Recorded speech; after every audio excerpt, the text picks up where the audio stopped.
Bayangin deh, ada sosok tinggi, kurus, pakai jas hitam yang rapi banget. Tapi dia nggak punya wajah, nggak ada ekspresi, dan dia selalu muncul di antara pepohonan. Namanya Slenderman.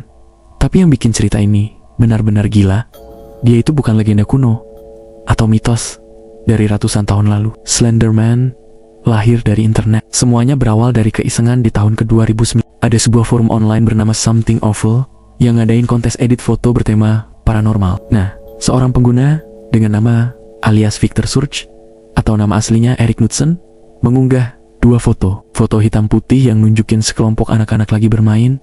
Tapi kalau kamu perhatiin, ada sosok tinggi misterius yang berdiri diam di belakang mereka. Biar makin seram, Knudsen nambahin narasi singkat, seolah-olah itu adalah foto dari kasus anak hilang yang nyata. Dan dari situlah Slenderman mulai hidup. Ceritanya langsung meledak dan menyebar cepat banget. Lewat forum, blog, sampai ke YouTube, banyak orang mulai nambahin detail cerita mereka sendiri, bikin Slenderman jadi makin kompleks. Ada yang bilang dia suka mengintai anak-anak, bisa teleportasi, bahkan mengendalikan pikiran korbannya. Puncaknya, muncul seri web horor kayak Marble Hornets yang dibuat dengan gaya found footage, bikin sosok ini terasa semakin nyata. Internet melakukan hal yang paling jago dilakukannya, sekaligus paling berbahaya, membuat fiksi terasa seperti fakta. Bagi sebagian besar orang, ini cuma hiburan seru, tapi bagi sebagian lainnya, ini terasa sangat nyata. Hingga akhirnya, batasan antara fiksi dan realita itu benar-benar hancur. Pada tahun 2014, sebuah kota kecil di Waukesha, Wisconsin, Amerika Serikat, diguncang oleh kejadian yang sangat tragis. Dua remaja perempuan berusia 12 tahun melakukan tindakan mengerikan terhadap teman sekelas mereka sendiri. Saat diinterogasi, pengakuan mereka bikin semua orang shock. Mereka bilang,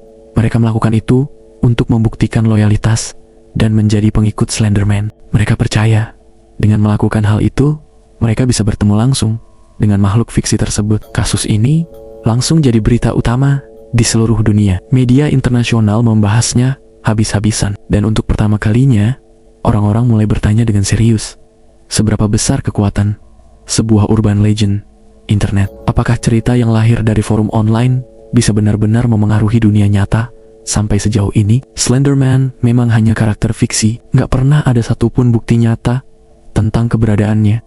Tapi, kisah ini nunjukin sesuatu yang mungkin lebih menyeramkan dari hantu atau monster manapun, yaitu bagaimana imajinasi kolektif di internet bisa menciptakan sebuah entitas yang terasa begitu hidup dan nyata. Di era digital ini, sebuah cerita bisa menyebar ke seluruh dunia hanya dalam hitungan jam. Dan ketika cerita itu dipercaya begitu saja, tanpa filter, tanpa pemikiran kritis, dampaknya bisa sangat mengerikan. Slenderman mungkin nggak pernah benar-benar berdiri di hutan. Dia nggak pernah muncul di foto-foto lama, tapi dia pernah berdiri di sudut paling gelap dari internet, di dalam pikiran orang-orang yang mempercayainya. Dan mungkin yang paling menakutkan dari semua ini bukanlah sosok tanpa wajah itu, tapi betapa mudahnya kita sebagai manusia percaya pada sesuatu yang sebenarnya tidak pernah ada. Gimana menurut kalian? Apakah ada urban legend internet lain yang menurut kalian sama mengerikannya? Coba tulis di kolom komentar ya. Terima kasih sudah nonton. Jangan lupa like, subscribe, dan sampai jumpa di video berikutnya.